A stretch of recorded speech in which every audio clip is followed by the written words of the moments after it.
Hi YouTubers, Charlie Tango 1 here. So as you ought to see, what we're going to talk about today is these little Svea 123s.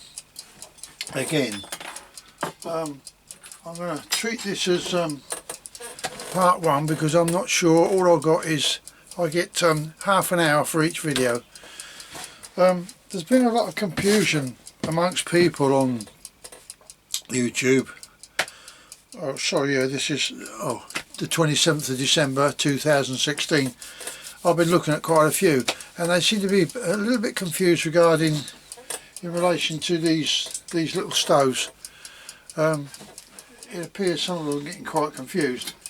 Now the 123 was actually goes right back to 1950s, 52, but the 123R they came out in the early 70s. So that's the difference between them, and the reason being is they brought out the R because on the ordinary 123 a lot of them was losing a little pricker to clean out the jet. So they brought the other one out, which has got an internal pricker in it, on the 123R, so it alleviates that problem. So anyway, this is now this particular one here, as you can see, this is brand new. This one, I was very lucky to get that because that is a 1950s. Quite valuable actually. But these other ones, they vary anywhere in the 1950s onwards. Well, they're all 1950s, because the others, as I say, the 123R, they came out in the 70s. And what I'm going to do is I am going to light one of these up because there's a YouTuber has been getting in contact with me, asked if I could. I think he's over in Korea somewhere. Asked me if I could send him some washers to seal this valve stem up, the shut-off valve. I've sent him one. Apparently, he still seems to be having problems, but in all fairness, I don't know if he knows what he's doing, but he's certainly had a good go at it, and he's come back to me in pidgin English, explaining that I had a problem with it or something. I'm thinking, oh right, okay. So this morning I've actually managed to send another message, but he's got a YouTube channel, but I can't contact him on a private message. I've told him if he does, I can give him my details. If he just sends the valve stem, etc., he can take it off of the tank and send me that. I will look at it. I can always put it on one of my tanks there, and get it fixed, and I'll send it back to him. I'm not going to charge him anything for it because he's been very good. He's probably not quite sure what he's doing. I don't know. I'm only surmising. Anyway, without further ado, because I do rabbit, as you know, I'm going to fire this one up, start this up, that means, and then I will. But just before I go on to that one, it will explain to you, or you will hear how it's supposed to sound, because I've heard about 2 or 3 of them on the videos I looked at yesterday, and they was hunting, what they call hunting, and I thought, well, that's not right. They should really purr, or as I say, sound like a helicopter when they're going, and a lot of that is to do with the jet not being cleaned out properly, which doesn't take much. I've made my own jet ones out of a little slither of metal, put one of the wires off of a wire brush, fold it over, crimp that to it, and you can prick it down that way. That does for these ones quite adequate. But as I say, the other one, the one where the valve comes out like this one, let me show you this.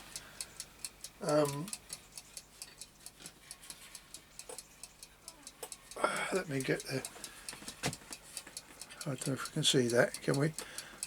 No, you can't see it like that. Let me do it, because I will fire this one up and show you. But what I'll do is I'll probably take this one out of the case if I can. Bear with me.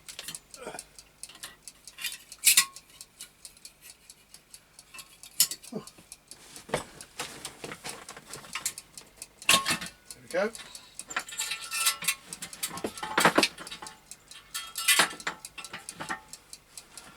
Right, I've taken that one out. Oh, come here, what have you done?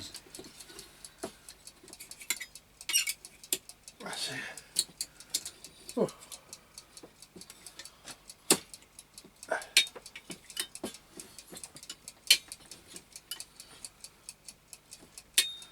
Right, I've taken this one out.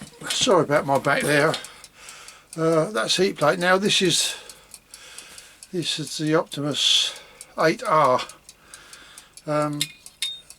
The principle, the working principle is exactly the same, but on this one, this stem here and here, so at a 90-degree angle, that is how the Svea 123R is, like that, as opposed to this one that goes downwards. As you can see there, it slopes downwards, and that is the difference. But you will notice on the tank they carried on using these tanks because you'll see it says on there Svea 123, but you won't get the letter R on there because the tanks are identical. They just carried on using the 123 tank for the 123R stove, and which, as I said, is a right angled one, so not a problem. I'll get this one fired up shortly. But as I say, I've got three of these little 123s, and it's the chap over in Korea is having problems with this little leather washer in there. I think he's trying to say that it's the fuel is getting past it and spurting out at the valve there. Anyway, all I can do is get him to send me it. I can then have a look at it. I'll repair it for him somehow. I will get it repaired properly, and then I can send it back to him. And the other thing I did want to mention, because it's just come to light, a lot of them seem to have it in their head that when turning this valve, if you turn it, let me say, if you turn it that way, as you're looking at it, anti-clockwise, what that does on the 123R is that brings that little pricker to clear the jet. It brings it up to the jet, and you can just turn this like this, and the jet will keep going like that and clean out this little jet. But a lot of them seem to turn it off that way. Well, that's not the off position. The off position is clockwise. So you're turning it clockwise so that the valve goes in and it shuts it off inside the stem. It does not shut it off. All you're doing is you're shutting off that jet with that little pricker. Well, it's not a secure way of shutting it off. It could leak. And one chap had one going last night. He turned it off, and he did turn it off the right way, but through the flame spreader you could see he had a dear little yellow flame about ½ inch long, and it wouldn't shut off. So obviously he has got the pricker adjusted in the wrong position, because it won't let him turn it off anymore. So the pricker, which is on splines, is hitting the bottom of this valve. It's hitting the bottom of that valve, so therefore that the spindle can't go in anymore to shut it off there. So that's the reason for that one. Maybe if he watches this video he will see for himself. Now I've explained to him why it won't.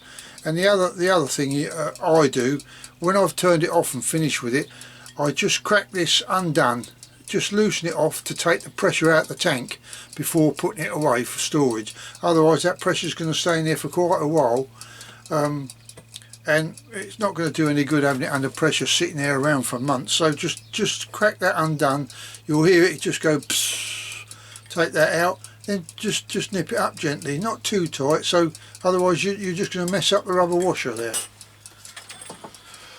Right, I've got 15 minutes to fire this one up, so that I will do, and then I will set this one up and we'll see how we go from there. I need to use a couple of these,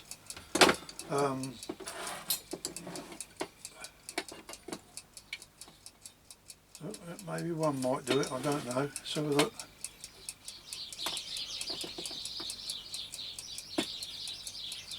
It's just to make it level really. Let's see if that does it. That might do it. Oh, no, that's too high. That will do it. Oh.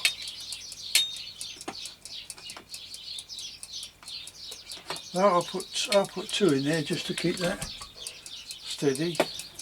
That's it.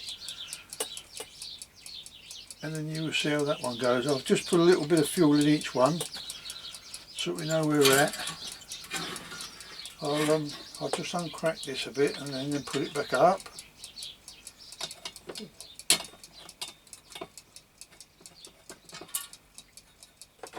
That's it. Do the same with this one, just as I know I've got it. That's it.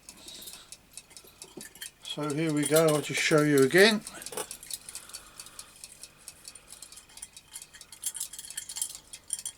This is opening it, that is opening it up, and as I say, on the 1, 2, 3 R, you keep turning it that way. Oh, got fuel coming out now, and the pricker will work. Now I've just turned it back clockwise, and it's closed it up. So without further ado, yes, we can get that there. I can bring it in later on. Oh, that smells like old fuel in there. Let's just fill up the little reservoir there.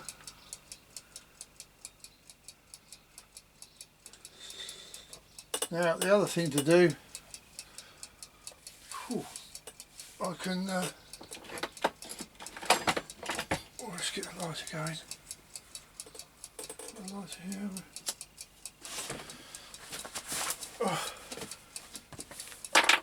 I will get something to light it up here, bear with me.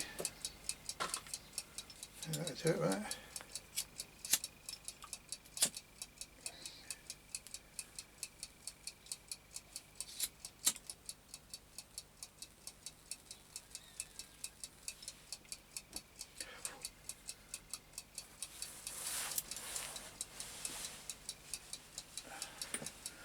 Right, there we go, let's let prime that.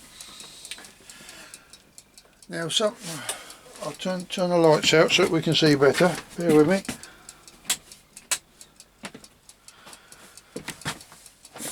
Some people only prime it once, but I'm going to turn that round a bit so that we can see it. But you really need to prime it twice. Let's get down here. That's it. You don't want to see my ugly face anyway. So I use a bit of methylated spirits. This is what I use. Del methylated spirits to prime it. But you should really use this Coleman's fuel. Where are we? Coleman's fuel. Okay. That's what I use to put in the tank. Now it's gone out. I prefer to do this. It's gone out, so now I'm just going to relight it, of which it should light easy, I should think. I tend to do it, light it twice.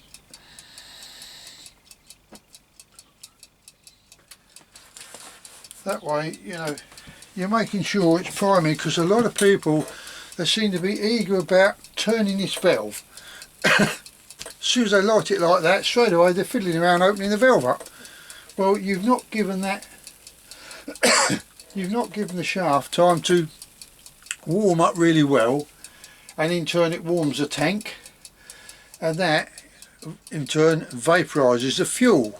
Now what you want is the fuel being vaporized up there. Why has that gone out? Didn't put enough fuel in there. Couldn't have done. It's it may even light actually if I turn the valve. But you've got to give it time to vaporize. Once it's vaporized, as soon as you crack this valve open, it's going to fire up, hopefully. Let me get me, sorry about this. There you go, just little turn it up like that, and away she goes. Now I've only just cracked that just a dear little bit, and the best way to do that is just to let it run like that just for a minute or two, and then gradually open the valve a bit more, and she should start to roar. I'm not going to put anything on there.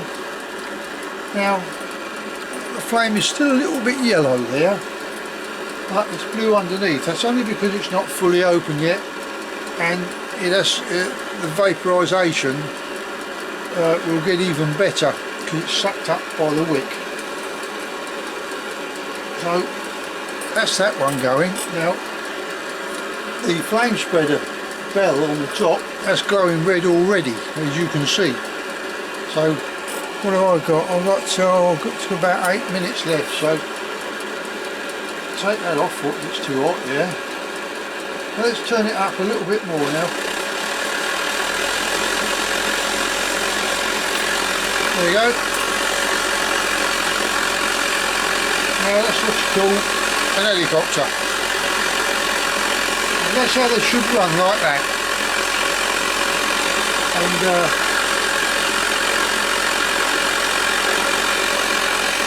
that is really starting to glow now, as you can see. And that's right.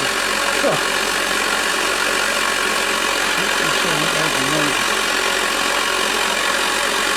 That's 50 odd years old, that. Look at it, glowing like a ribbon. Now that will boil a pot in next no time.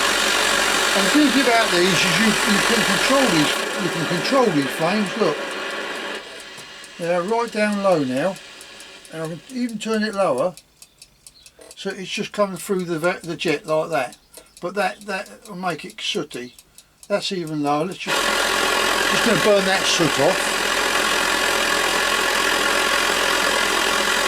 like so. And the tank does get warm. Yeah, I've nipped that off now. So that's shut off. Yeah, and what I'm going to do now, that's the key it's up, is just, that's it, uncrack that. I'll uncrack that so that now, I'll empty that out later on actually anyway, when it's cooled down. Otherwise if I nip that back up, it's just going to pressurise again. So there you go, that's the 1, 2, 3. As I say, the 1, 2, 3 are, I'm going to have to bring over here, aren't I? See if I can get it somewhere near right.